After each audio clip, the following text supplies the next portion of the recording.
We call it digital gold because, like gold, it's scarce. There are only 21 million Bitcoin that'll ever be mined.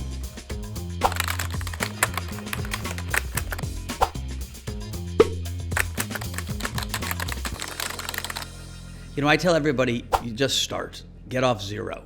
You don't have to put a ton of money in, but buy something.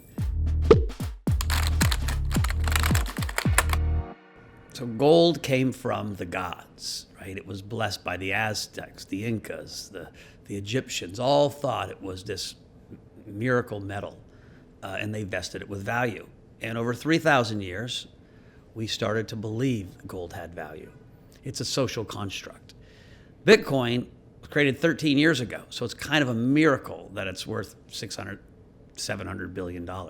We call it digital gold because, like gold, it's scarce. There are only 21 million Bitcoin that'll ever be mined. Now, what's interesting is before Bitcoin, you used to be able to just copy paste in a computer. The genius of the innovation of Satoshi Nakamoto, who founded Bitcoin, who wrote the great Bitcoin white paper, was he created the first digital asset you couldn't counterfeit. And so over 13 years, guys like me and lots of others have convinced people that this technology is real and that the social construct gives it value.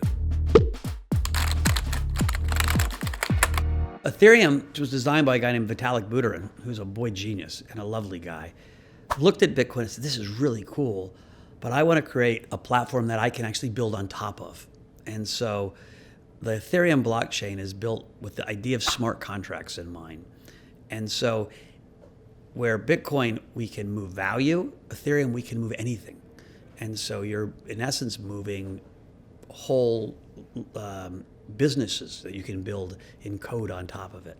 So what Ethereum is trying to accomplish now is to be, I like to think of it as a decentralized global supercomputer that processes and authenticates all the data that's built on top of it. And so you can have things like NFTs or digital currencies, decentralized finance, all built on top of the Ethereum blockchain. That would be really, really hard to build on top of the Bitcoin blockchain. It just wasn't built for that. Decentralized finance is broadly using a blockchain and applying blockchain to what we would normally think of as financial services. So what's financial service? An exchange. So we have decentralized exchanges. When I say decentralized, I mean peer-to-peer.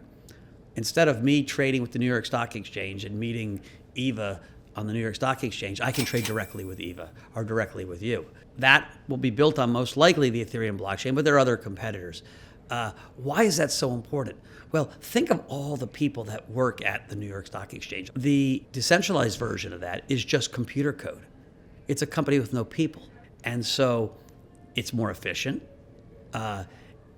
Uniquely, it settles instantly. They call it atomic settlement, which means it settles instantly. When you buy a stock, it settles T+2. So there's credit risk. You've got to either put the money up in advance or the person who's selling to you gives you credit for 2 days. That creates risk. In DeFi, it's instant settlement.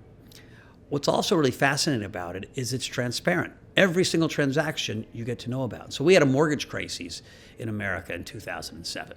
Right? We had companies that had all these mortgages on their books. You might have been lending money to those companies. You had no idea the risk they were taking. Again, in DeFi, it's all out there. So anybody can audit what's being done or how much risk people have. And so one of the reasons I'm so certain DeFi will win in the long run is it's just better. And usually better things win out over less better things. I love NFTs. When I said Bitcoin was the first digital asset you couldn't counterfeit, that same technology works for anything. So now we have the ability to create art that you can't counterfeit. And you're seeing this whole new generation of digitally native artists creating really cool stuff that are one of a kind or 5 of a kind, but they can limit and create scarcity of their work. It's a space that's just getting started. We're going to see digitally native artists use it. We're going to see famous non-digitally native artists move to the digital medium. It's going to revolutionize the way intellectual property is monetized. We're having this collision between culture and community and commerce. We never were able to monetize culture or monetize community. And now we can. We can create these tokens that around a community that we set up. We can create tokens around an artist. The old fan clubs can be tokenized. And so it's we're really early in the space, but it's a space that's just ready to explode.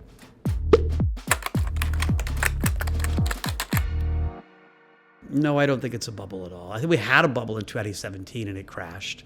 And from that crash, you're developing a real industry. There's times markets get overvalued, and there are times markets will stay overvalued for long periods of time. But real bubbles are complete hype cycles, and this isn't a hype cycle. I see the world in 5 years being far more blockchain-based. We are going to have central bank issued digital currencies, and so you're going to be in the transition from bank accounts to wallets on your phone. We're going to spend a lot more of our money in crypto dollars. There'll probably be dollars or euros or renminbi. It won't be Bitcoin, but they might be stable, algorithmic stable coins. You're going to have Bitcoin accepted everywhere. And NFTs are going to be part of your dating profile. Someone's going to let's check this guy's NFT collection out. Oh yeah, I'll go out with him. There's social markers. We always have social markers. Is this guy dripping in Gucci or is he wearing Keds? And we're going to have new ways to look at the world. A lot of crypto people say, it could go to zero. I just don't think it can go to zero. I don't think Bitcoin can go to zero.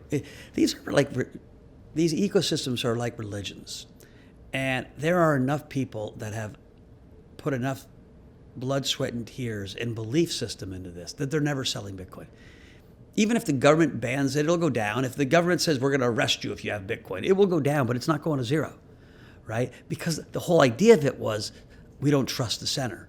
Now, if our government would actually arrest someone for owning Bitcoin, we're not going to trust our government. You're just not, right? All of a sudden now we're in an authoritarian regime. So there's more reason you're going to want it. And so there's when I look at upside downside, zero's not my downside case. And so that bothers me because even crypto people will say, it could always go to zero. That was true probably 5 years ago. It's not true anymore.